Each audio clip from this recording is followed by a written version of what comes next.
All right, I think we're ready to go. Hi, everybody, and thanks for coming. And my name is Matt McConnell, and this should be a great afternoon with a lot of great questions that were submitted by fans to the team earlier, and we'll go through a lot of them. It's really kind of the unofficial start to the season, and it's been a long off season. And I think one of the reasons I figured that out that much was a conversation I had with my wife a few days ago. And you know, I don't know what it was. It was a low-level discussion. Maybe I didn't clean up the room, or I didn't put the clothes in the laundry bin or something like that. But, you know, we were having this spirited discussion going back and forth, and she looks at me and she said, "When's the first road trip?" So I think she's ready for me to get on the road and get the heck out of there. We've got a great panel today, and this is a great way to kick off, as I said, the unofficial start of the Coyotes season. The Coyotes owner, chairman, and governor, Mr. Andrew Barroway. Hello. Coyotes president and CEO, Mr. Steve Patterson, at the end. And the Coyotes president of hockey operations, an additional title this year, along with our fantastic general manager, John Chayka. Now, like I said, questions were submitted earlier by a lot of you, the fans. We are also streaming this on ArizonaCoyotes.com, so you can, if you would like to, go home after the game tonight, and I'm sure they'll have it posted as well. So we've got a bunch of the questions, the most popular questions that were submitted, and I want to start off right away. Andrew, I guess the first question is why did you decide to become the sole owner of the Coyotes? I love being the owner of the Coyotes. It's so much fun. I wanted to own a sports team since I was 6 years old. It was always my intention to become the sole owner, and this is just accomplishment of that plan. And then it just makes it easier for us to make decisions as a team and to make some tough decisions and to make changes, some of which needed to be made. And I think I got a great squad here, the best GM in all of hockey. and we have a star CEO to match, so it's all worked out great. It's a streamlined structure now, and we're all accountable and enjoying the ride. Steve, you're no stranger to the Valley. You spent some time away, but you've got a lot of roots here. And when this opportunity came up, I know you were very much looking forward to getting back here with your family and to going to work for the Coyotes. Yeah, my wife and I are both really excited to be back. We were here for a number of years with Arizona State University, working with Michael Crow, which was a great experience. And you know, we'd always wanted to come back here. We kept our house here. And when Andy called, said, "Hey, you know, can you come to New York and chat? We'd like to talk about the Arizona Coyotes." You know, we were wonderfully excited. It's a great community. It's a great hockey town. You know, we're excited about what we can do here. It's great to see the economy starting to come back and people getting excited and things moving again in Phoenix and the surrounding area here in the Valley of the Sun. So we're really excited to be back here and looking forward to some great things this year. All right, now that we've broken the ice a little bit, I got to ask you, Steve, what happened to the ice? What the heck happened to the ice earlier this week? You know, it's funny. I've been around the hockey business since the 90s. And it seems like every year it happens in at least one building, you know, between college, the minor leagues, and the NHL. But we had an electrical relay that went bad. The alarm didn't trip in time. There was a concert, and so the homosote was down over the ice so people couldn't see right away. And you know, all of a sudden, as the night went on, people started seeing water, which is not a good thing, running around on the concrete floor. And you know, so we got a couple of late night phone calls, and the great thing was they were able to get it replaced. We were out. You know, nobody wants to lose a game. We feel terrible about that and disappointed we didn't get to play last weekend. But we've got a lot of new procedures in place. We've got a lot of new electronics in place. We've got a lot of new alarms in place. So I think we've got the processes in place with AEG that it shouldn't happen again. And you know, the funny thing was they put about $250,000 into the ice plant this summer, and so to have this happen, everybody was quite surprised. But I think we got it covered, and it won't happen again. Let's get into some of the hockey stuff. What do you say? John, First of all, congratulations. You got married in the month of June, right? Woo! Beautiful part of the world, too. Niagara-on-the-Lake up in Ontario. That's good wine country up there, too, right? Very good. Okay. Quite the offseason. You made a couple of blockbuster trades. You brought in a 3-time Stanley Cup champion in Nicolas. You solidified the middle with a guy like Derek Stepan. Just last week, you made another deal to get Jason Demers, who's going to be a great top 4 defenseman in the organization. Out of all of the moves, and as you look forward to this season right now today, your team's 1-1 in preseason, but what do you look for, and what is making you most excited in terms of heading into the season? Yeah, it's a good question. I think there's not one singular thing that I'm most excited about. I think it's kind of the combination of all these different moves to see how they all come together. I think that's one thing on the management side, the front office side. We see, what our plan is, what our vision is for our team, and it makes a lot of sense as we go along, kind of making these strategic moves. So no move was made in isolation, and no move was made independently. It was all kind of for a bigger picture that we're after here, and that's to build a championship caliber team for a good 10-year window. So, for example, you make a move with a Mike Smith. It's not because he's not a good goalie. It's not because he's not a good person. We don't like him. It's because you're trying to make a difference to your team. You're trying to make change. And when you go from a Mike Smith to an Antti Ranta, just that age group lines up a bit better for us. Obviously, we can allocate our capital a bit better so that we can go out and get a Derek Stepan, that front line center that we haven't had for over a decade. You can go out and you can get a Nick Charmelson, that championship caliber defenseman that's played in all kind of those tough situations and really drove teams to Stanley Cups. So, then you go out and we can get an opportunity to pick up a Jason Demers. So all these things kind of come together at once, and some of it's a bit of luck, some of it's just great preparation from our entire staff, and certainly with the resources Andy's given us on the front office side, I think we've built out a real robust staff that can go out and make really strategic moves to build for now and certainly into the future. I think we have a bright future ahead. You look at a lot of the championship teams over the last little while, and it seems like they all build from the back end. They're all really good defensively. You looked at some of those Chicago teams. LA was a real heavy team at one point. They still are. Pittsburgh has the 2 horses down the middle. Is that kind of the blueprint you want to follow, build from the back on out? Yeah, I think if you just look at the way we've built it today, since I've kind of taken this job, we added Alex Goligoski, we've added Nicolas Charmelson, we've added Luke Shen, we've added Jason Demers, we drafted Jacob Chikrin, we drafted Pierre-Olivier Joseph, who's having a great camp, right? At an unbelievable camp. Yeah, he's been phenomenal so far. Really stood out, exceeded expectations, and just a guy with a really high ceiling that's done a phenomenal job. So I'm a big believer you got to build from the back end, and I think we've got that solidified now for a long, long time with some of the moves we've made this summer. So really excited about that. But like you said, then you got to build up the middle. And again, this off season, if we didn't address that center position, it wouldn't have been fair to the fans. It wouldn't have been fair to the players or the staff. We needed to get that top line center. And Derek, he's a guy that being around him in camp now, you just see his leadership. You see the intangibles he brings, and he's an elite player. He makes his wingers better. I'm excited to see what he can do playing with the Domies and Kellers and Duclairs, and I think he's going to be one of those guys where 1 + 1 = 3 kind of thing. So really excited to see how that all evolves. 1 + 1 = 3. That's how my math was growing up in grade school and junior high. True story. I got into this business because it didn't require a math component. So anyways, that's a long story. I digress. Andrew, what is the current status of the team's relationship with Shane Doan, and will the team retire his jersey in the future? The relationship status with Shane Doan is improved. We've reached out. We've spoken with Shane. Everyone loves him. He's a class act, a great guy. We do want to retire his jersey at a time that's right for him. So he is was the bedrock of this franchise. No one else in Coyotes jersey, no other Coyote should wear the number 19 again.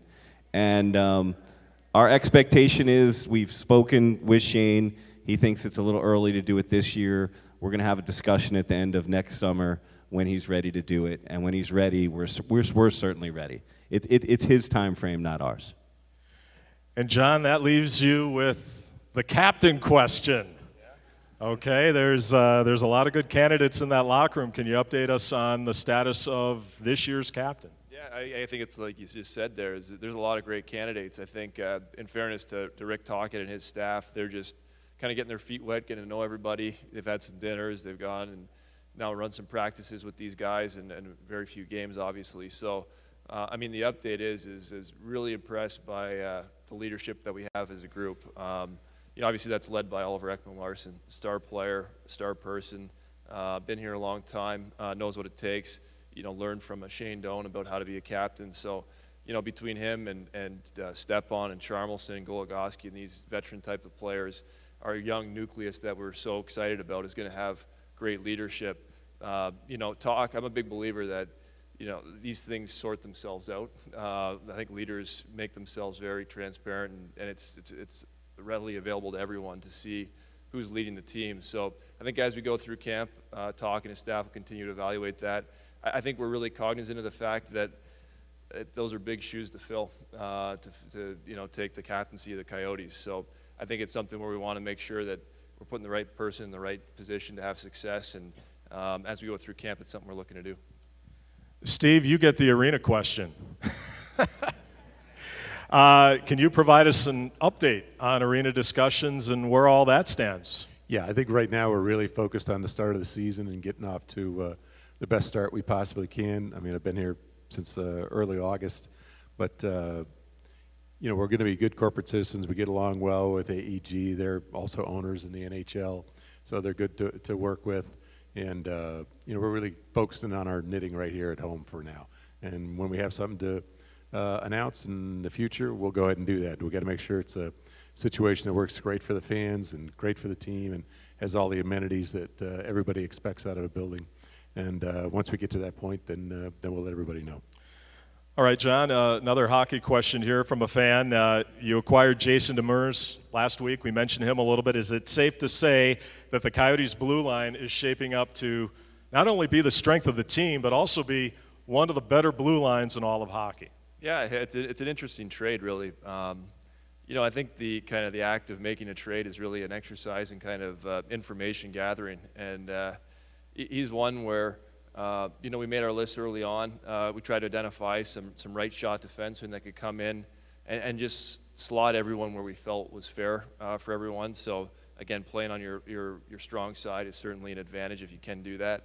Some players prefer to play on their offside, like a Charmelson has had a lot of success there. But if you can, you like to keep them on their strong side. So he's one of the guys that we identified early on in the summer.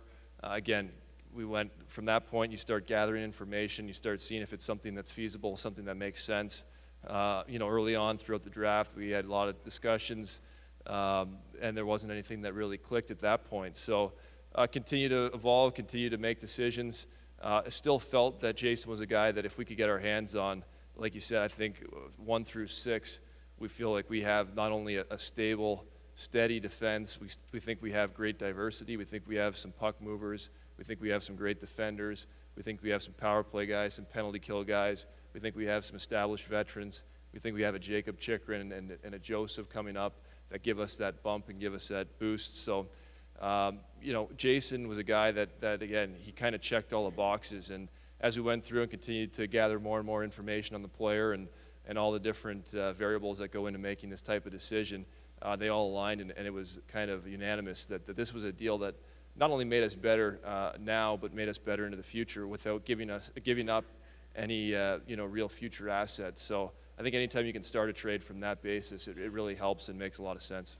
I want to do a follow-up question too to John. You were talking about you know, I guess not diversification, but the ability to move guys from left to right and to interchange your wingers and that. From a general manager's point of view, how important is that in terms of the pecking order when you're looking to build a roster? Yeah, it's a difficult part of my job. I think one thing that we've done a very good job with to date is to draft the best player available. And I think when you look at a Clayton Keller who has special ability, you know, going into that draft, it was consensus that we were taking a defenseman. And and rightfully so. We were really lean, like I said. We didn't have much on our NHL roster. We didn't have much in our reserve list. But we just felt like when you have a chance to get a player that we feel can be a top 10 scorer in the league, you got to take him. And so that's why we took Clayton. And so when you do those types of things, it makes my job a little more complex in the sense of now I've got to make all the pieces fit. And like I was saying, there's a synergy you're trying to build. I think any team that outperforms their expectations does so because of the culture that you create, the people that you have in your system. And so I'm really proud of the leadership we have in this organization, really proud of the types of people that we've accrued over the years now. And I think that sets us up for outperforming expectations. By the way, my broadcast partner's in the back of the room right there, Tyson Nash. Give it up for Tyson. Tyson. So it's not October yet. You won't find him with a tie yet, right? But he finally shaved the mustache, okay? And I bring this up simply because tonight, making his debut on the radio side is Paul Bissonnette. Yay!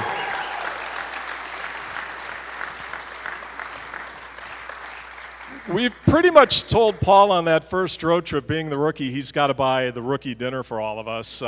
Andy, how excited do you have Paul not only here to work with the Heater on the radio side, Bob Heathouse, but also to be an ambassador for the team, obviously a high-profile guy and a fan favorite when he was here?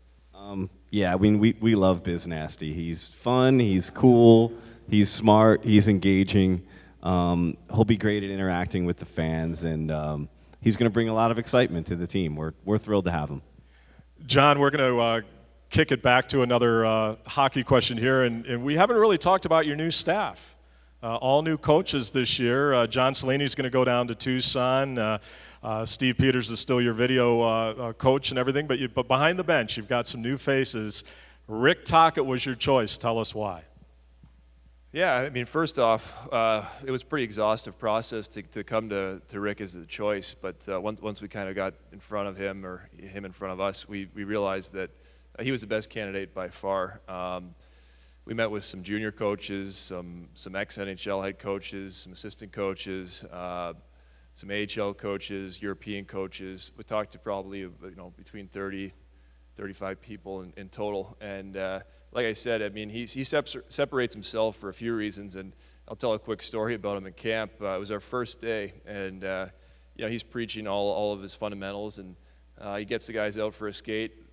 Had what felt like a pretty good skate. The players came off. They're kind of pretty excited. They're pretty pleased with each other. They thought they did a really good job. And Talk came off, and he's not a negative guy whatsoever. He's very positive, and that's one of the reasons we hired him as well. But he just said that's not good enough. And we talked about it, and we had to explain to the players too. I mean, there's just a different standard. He's looking at the practice. He's looking at the players through the lens of Stanley Cup champion, back-to-back Stanley Cup champions with the Pittsburgh Penguins. And so his standard is set so high that he's pulling players up. He's looking at the Ekman-Larssons like he's looking at a Crosby in terms of leadership and what he's bringing to the team, the impact that they can have. And those players, they want that. It's difficult on them at times. It pushes them. I think players want to be pushed. They want to be great. And Talk's a guy that is not only won at the highest level. He's played with the top players in the world in hockey. He expects nothing short of excellence. And again, when we're talking about creating a culture and trying to move things forward, it was clear to me and Andy that he was the guy that was going to bring us there. And how much do you think his experience with the Tampa Bay Lightning as a head coach, this isn't his first time around. He was in Tampa there for a while. Do you think that'll benefit him?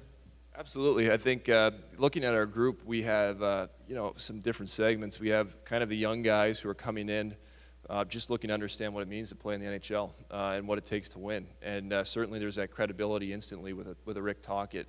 Again, being a player, winning the Stanley Cup, being an assistant coach, being a head coach, being an assistant coach, winning a Stanley Cup. He's got a breadth of experience that can really relate to those players. Then we have a group of the Ekman-Larsson type of players, Toby Reeders. They're good young players still trying to understand what it takes to be a champion in this league. And again, he walks in the room, great presence, great personality, very engaging, and right away there's that instant buy-in. Then that's what we were after. We wanted to find a coach that came in and demanded respect, a coach that came in and could tell them exactly what they needed to do, and be very blunt, very upfront with it, of what they took to get to the next level. And even in my experience with Talk, he's a guy that there's no secrets, there's no hidden agenda. He's going to deal with things head on, and I think that's the only way that you have success in this league. Well, if this means anything, and I'm just throwing this out, having worked in Pittsburgh, I had, after you hired him and it was announced, I had two people within about an hour of one another, one a Hall of Fame broadcaster, and I'll leave it at that, and somebody else say, I hope you realize that you have just gotten one of the best human beings on the planet. And that's how he is, right? He's straight up. Yeah, that's it. Yeah, again, he really cares about his players. He's been in their shoes. He knows what they're going through. We had an instance last night. He went to a player after the game. He was pretty hard on him. He said, look, I just want the best for you, and that's what I'm doing. That's where you need to be. And then he basically told him, look, you can have one bad day in this league, but you can't have two, and that's being a pro. And, that's the type of approach, again, when you're dealing with a Clayton Keller, 18, 19 years old, Jacob Chikrin, they need guidance, they need support, and they need people to help them along the way. And I think now we've got a development staff in place that can help do that. We've got a strength staff that can do that, a great coaching staff that can help. We're trying to kind of complete this loop so that we're kind of leaving no stone unturned in our efforts to try and win a Stanley Cup. Now, Andy, I understand that you and Rick got together for a little golf in New Jersey this summer. Yeah, we did. How did it go? He's a much better coach than he is golfer. I whooped him pretty good. Steve, as the fans head over to Gila River Arena this season, obviously, we're all in the press box, owners' suites, wherever, but the fans, what can they expect this season at Gila River Arena in terms of improvements, whether it be concessions or getting in and out of the building? What's on tap? Sure. The BMW Club, we're doing a makeover. Our Fox Suite, we're doing a bit of a makeover in. You'll see some new flat screens in some of the suites. We're in conversations with AEG about a number of things that we'd all like to see upgraded over there, and hopefully we'll be able to pull some of those off. In terms of food service, having grown up in Wisconsin, the bratwurst burger, I got to tell you, is really going to be good. And having lived A lot of healthy choices. and having lived in Texas for quite a while, the Three Little Pigs nachos, those are going to be really good too. So, Jalapenos? And pork rinds, in there. So it's really healthy stuff. I just want you. So go check it out. You'll love it. John, I don't think I have to tell you this, but I'm sure the players will be staying away from all of that, the scratches and the injured guys and all that. But let's talk about a few more players. And one guy, and we're probably 20 minutes into this already that we haven't talked about, is Nicolas Merson. We've seen him have some battles in the past with the Coyotes. It's great to have him on our side. 3-time Stanley Cup champion. What does he mean to the lineup, and what does he mean if he's paired with Oliver Ekman-Larsson?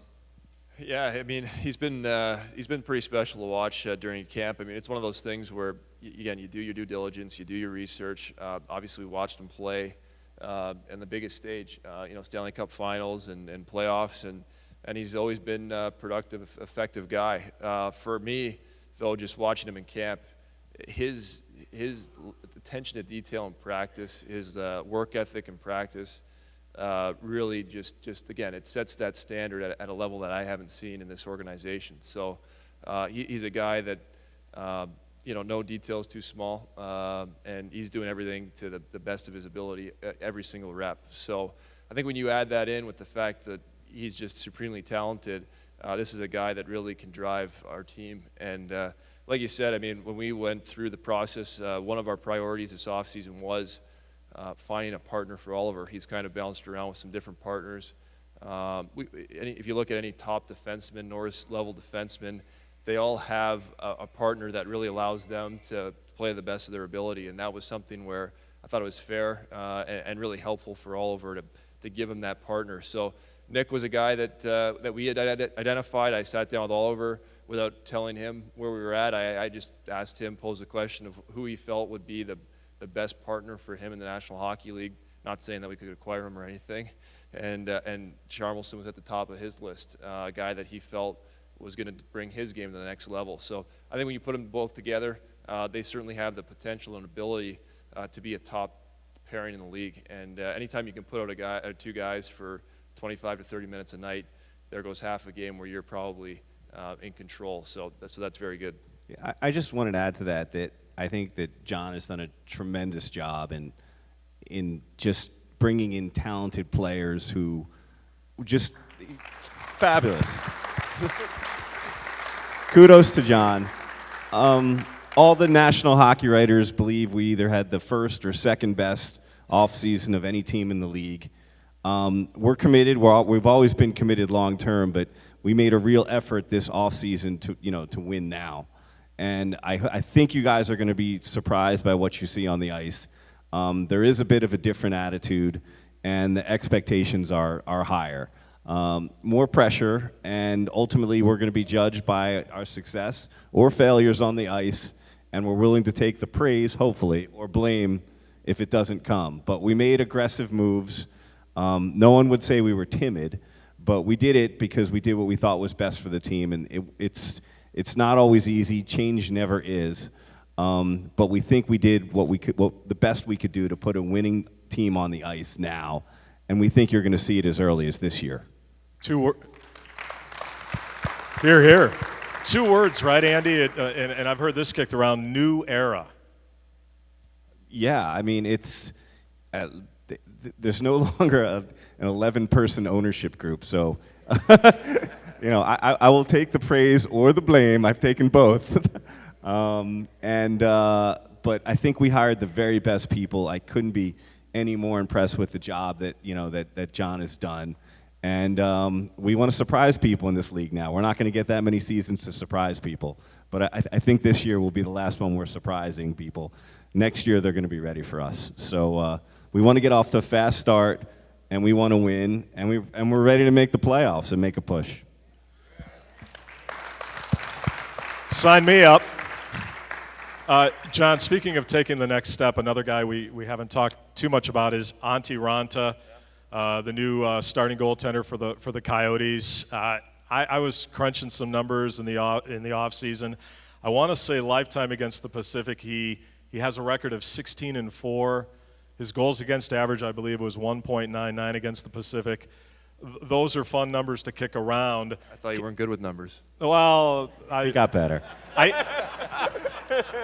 I'm not good computing numbers. I'm okay to look at them and write them down. But obviously, there was a guy in the Rangers system, Cam Talbot, that went to Edmonton and really had just a terrific year last year for the Oilers.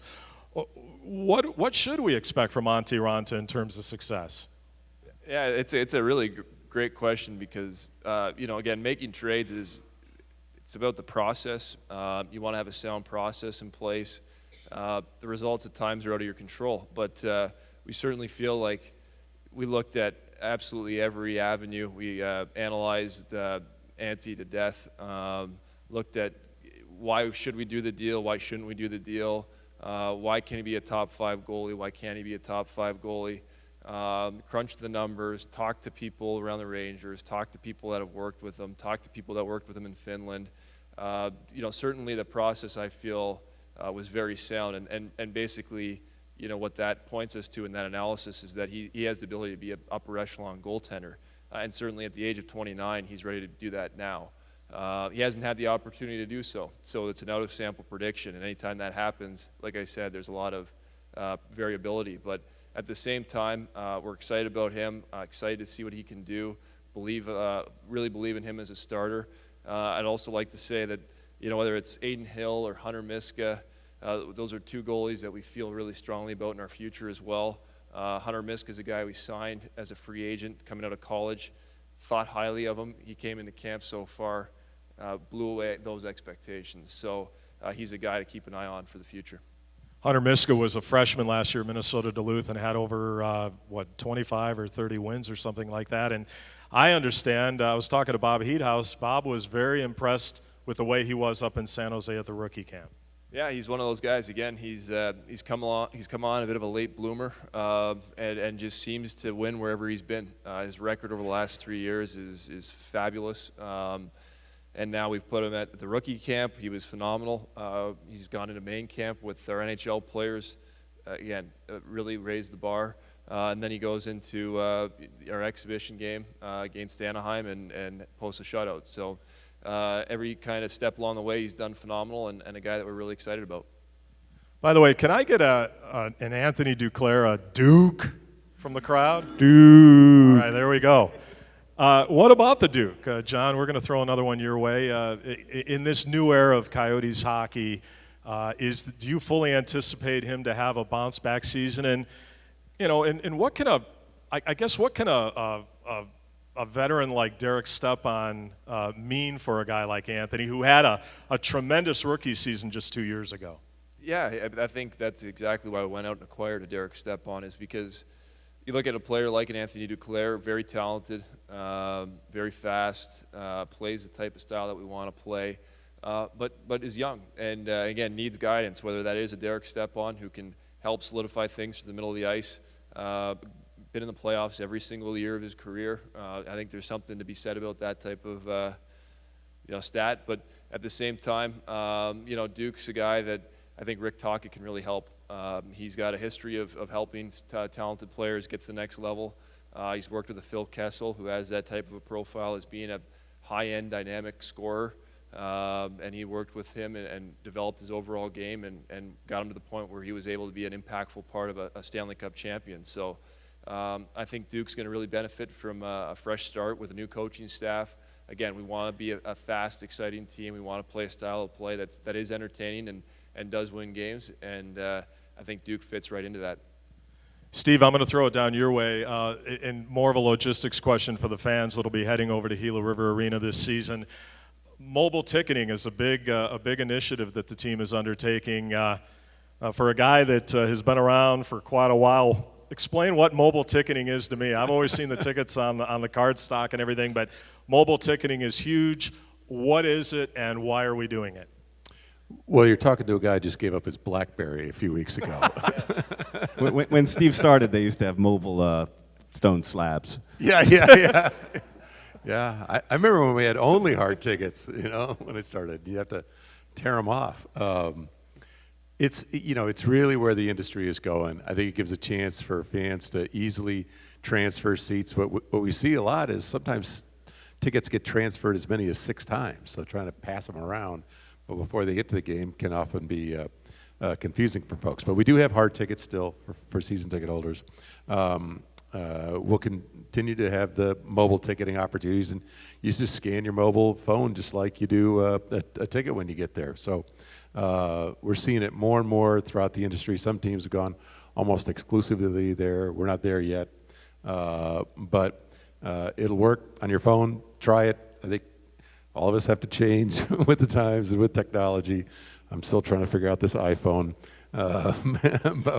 But once you do it, I think you'll like it and make it easier to share your tickets with your friends and your family and your business associates. And as we kind of wrap up, I'm going to just come back down the line. John, 2 more for you. Jacob Chikrin, how's he doing? And is this the roster? I mean, what we see in camp, or do you have something up your sleeve prior to opening night?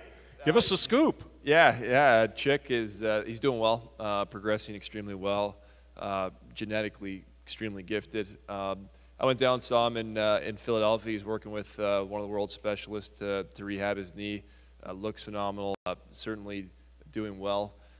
Until he gets on the ice, it's tough to say with these types of things. So still probably a few weeks away from getting back on the ice. At that time, we'll have more of an update. But I mean, again, we're talking about weeks or months here. We see him as a guy that hopefully is with us for a decade. We see him as an impact guy, can be one of the top defensemen in the league, certainly has the ability to be a top defenseman in the league. Again, good person, works extremely hard at his game. I think he's a natural leader for myself. That's what I see in him. And I think he's going to be a core building block for the future. So want to make sure we do everything the right way. Don't rush him. Again, adding a Demers allows us to bring him back at the right pace and put him in the right positions to have success. So that was a part of our analysis as well. But really excited once he gets back on the ice again. I think that really solidifies our group as being elite. So as far as the team goes, I mean, we've made so many changes. I said to Solly, or Steve Sullivan, our assistant GM, I went in with another idea the other day, and he said, like, let's just see how this one goes, right? Like, which I think is a fair point. I want these guys to have the opportunity to show what they can do as a group, and you know, it's up to them now at this point. I want to see where they're at. I want them to push the pace. I want them to really grow this thing, and you know, at that point, they'll determine what we do moving forward, and I think that's important to the organization. And just to follow up to that, how does a deal go down? I mean, does somebody, obviously either you're calling somebody or they're calling you, but does something go down in the matter of minutes, or are you typically the guy that likes to think about it, or are the GMs that way? How does that all transpire? Yeah, each deal is unique. You know, some of them take, you know, Stepan was over a year, we talked about them. Some of them, you know, Demers was there, it went away, and then it came back. So I think what it comes down to is just, again, my staff has done a phenomenal job just continuing to evaluate different alternatives, continue to analyze where our team's at, where we want to go, what are those gaps, how do we fill those gaps, what's the vision and blueprint to go about building out the best team both now and into the future. So that's kind of the endless discussion in our front office is, you know, how do we get better every day, and how do we build out something that's sustainable here for the long term, and whether we're talking about new arenas or you know, new things that we can do in the future, it all ties into this vision of trying to build a world-class organization, and that's Andy's directive from top down. We're hiring world-class people. We're drafting and developing world-class players, acquiring world-class players. That's what we're looking to do. Can you promise me one thing? Don't trade Tyson Nash, okay? I really like the guy. He's not much for buying meals or anything like that, but other than that, he's a pretty good guy, and I think he's one heck of an analyst on television, too, on Fox Sports Arizona. He is pretty good. Andy, we're about to wrap it up, so I'm going to give you the last word. I never get that with my fiancée, Sarah, but thank you. That was a good one. We're really excited about this season.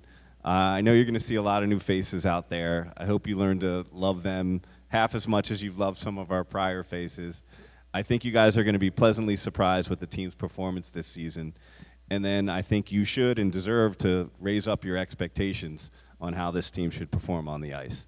And listen, we have to show you. We can talk all we want. It's going to be measured out there on the ice. And we think we put a really competitive team on there. I think, again, John has done just a fabulous job. I'm thrilled. And I'm looking forward to an exciting season, and we very much thank you for your enduring and loyal support, much more than we deserve. So thank you all very much. Appreciate it. That's going to do it, but I want to say that Steve is going to stick around, mingle. If you have any questions for the Coyotes president, please feel free to approach him. John and Andy have to go and meet with the coach prior to the preseason game tonight against the San Jose Sharks. So for Steve, John, and Andy, Matt McConnell, thank you so much for coming out, and go Yotes! Go Yotes.